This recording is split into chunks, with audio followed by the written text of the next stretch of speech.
The Diary of Samuel Pepys, 2nd of February 1660.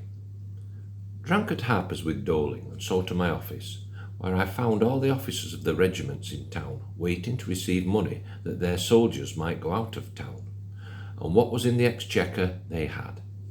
At noon, after dining at home, I called at Harper's for Doling, and he and I met with Llewellyn and drank with him at the Chequer at Charing Cross, and thence he and I went to the Temple to Mr. Calthrop's chamber, and from thence had his man by water to London Bridge to Mr. Calthrop, a grocer, and received £60 for my lord.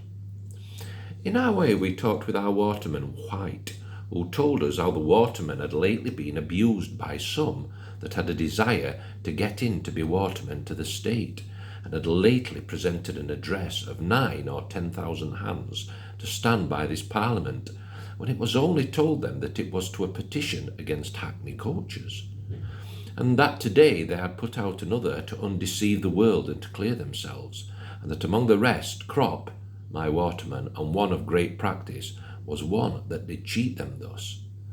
After I had received the money, we went to the Bridge Tavern and drank a quart of wine, and so back by water, landing Mr. Calthrop's man at the Temple, and we went homewards.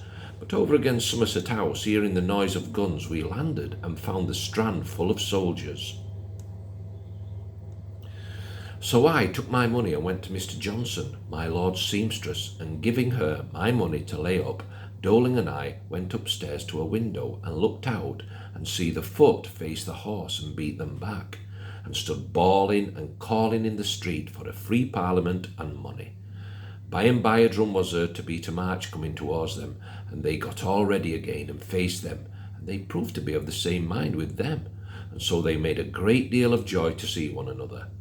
After all this I took my money and went home on foot, and laying up my money and changing my stockings and shoes, I this day having left off my great skirt suit and put on my white suit with silver lace coat, and went over to Harper's, where I met with Will Simons, Doling, Llewellyn, and 3 merchants, one of which had occasion to use a porter, so they sent for one.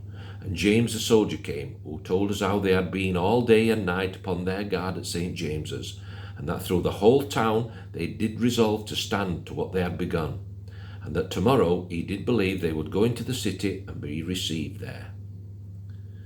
After all this we went to a sport called Selling of a Horse for a Dish of Eggs and Herrings, and sat talking there till almost 12 o'clock and then parted.